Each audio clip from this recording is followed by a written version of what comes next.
mentioning that you and your partners would go to the Vanport and Champaign Charlies. Could you tell us a little bit more about what that was like? When was it, and what was it like then? Because we don't have a lot of information about that in our community these days. Well, I remember going to the Vanport when I first came out. I guess that was 1970. I mean, publicly came out. You know, it was a lot of people drinking beer. There was a lot of, there was a culture that was a very, you know, male-female culture. You were butch, you were femme. It was pretty rough. You knew at any time that someone might start a fight, or somebody might come in and start a fight. You might get hassled going in or going out. There was a lot of fear. There was a lot of jealousy. We were a very small community. There was competition between people, and there was... For partners? For partners, yeah. But some of the people that I met them, at that time, I'm still very good friends with. And some of the people that I met them at that time are not alive today. I remember going to Champaign Charlies and dancing all night long. It was a wonderful, wonderful place to dance. It was a different atmosphere. And I remember the Dufferin. It was wonderful to go to the clubs in those days. That was the time of the 70s when there was really good dance music. It was fun. You could just relax. Vancouver actually was a time when people felt quite free, and a lot of hippies, and dancing was kind of relaxed. And I think that the shock of then going out in the streets and knowing you weren't safe. Women were being raped and beaten up, and men were being attacked. So that actually getting to the clubs or leaving the clubs, you immediately had to let go of that. Unless you were in a large group, you wouldn't be holding hands, and you wouldn't be, you know, kissing or showing any signs of affection, because it was dangerous. So it was necessary to have a healthy amount of paranoia. It wasn't paranoia. It was very realistic. I mean, in 2010, if people are still being killed and beaten up, you can imagine what it was like in the early 70s. It was a time when you know, we were speaking out, and to me it felt safer to speak out than be silent. To live with fear and live with threats is a terrible thing, but to speak out is a freeing thing to do. Because you're standing clear, and you're standing for rights, and you know you're not alone when you speak out. To live with the kind of oppression we lived with back then was a terrible, terrible thing for anybody to have to go through. And I know there's people in most countries in the world, and even in our own Davie village, are still being beaten up and threatened and raped. Even in one of our shelters, I heard that one of the men was raped. So it's something that we need to keep working for and keep it being open about. I think we're in a very delicate time right now. The economy has collapsed. Everyone predicts another collapse. We have a very right-wing fundamentalist prime minister. The collapse of the American economy that I don't think will ever recover.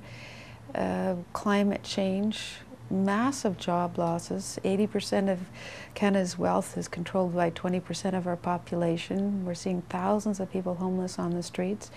I don't think we should be confident that the rights that we fought so hard for, that are now enshrined in our laws, are enshrined there forever. They can be lost, they can be revoked.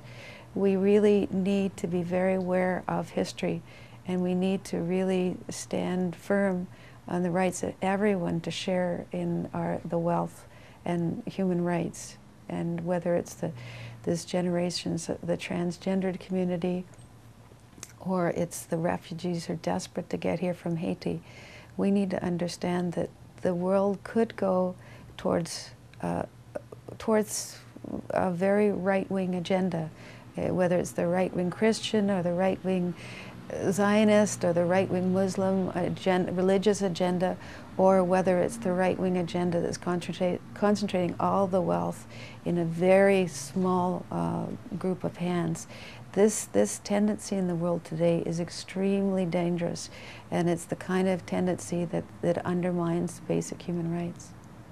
In the United States, the Supreme Court just decided that all the laws that would forbid corporate donations, massive corporate donations to politicians are unconstitutional under the freedom of speech. And of course this has been attacked as handing the country over to the corporations. Mm-hmm. I'm quite concerned about that myself, because you were talking about basically our rights and freedoms being undermined by this kind of... I've passed two motions in council to call for electoral reform and campaign financing reform, and one of which I took to the Union of BC Municipalities, but it never got on the floor for debate. And within that same morning, the Premier stood up and said he's striking a provincial committee to look at campaign and electoral reform issues that he totally controls. He's putting all of his people on the committee. The committee's to report back to the legislature by May 31st, 2010. So I just passed a motion 2 weeks ago in council that we strike a cross-party committee that looks at electoral reform and campaign financing, that would present to this committee and to urge this committee to meet in Vancouver so there could be public submissions to it. But I'm very concerned that he will decide that there will be no campaign financing allowed by either the corporations or by the unions, which will mean that the funding to fund the center-left will have to come from individuals, most of whom can only afford to give a couple hundred in times like this.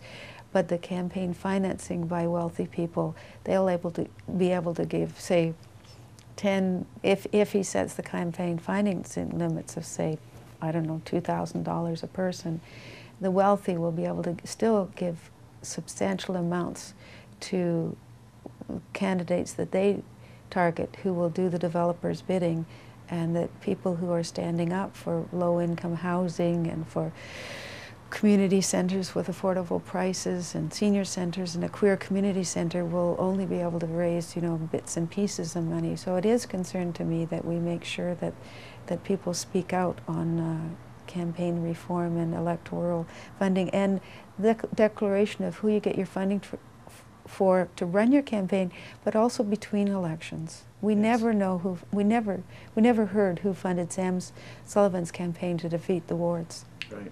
So disclosure is really important, and I think if you had say an upper limit of $500 per individual, and only individuals can contribute, not corporations and not unions, then I think we'd be okay with that. But whether you can get that through, because the powers that be are already in control of determining things like that as well. Well, we hope that we can do that, and also what people don't realize is if you contribute to a provincial or federal campaign, you get a tax receipt. At the municipal level, you make a campaign and there's no receipt. You're just doing it because you have some ideals that you're standing up for. Clearly that should change. Yes. And if we want true campaign, it should be funded by taxpayers, basically. And with the provision for donations, but only on a small scale, I think. Anything else you want to say? Thank you very much for the interview, and thank you for your very important work. Thank you for the work you've done over the years, and will continue to do, I'm sure.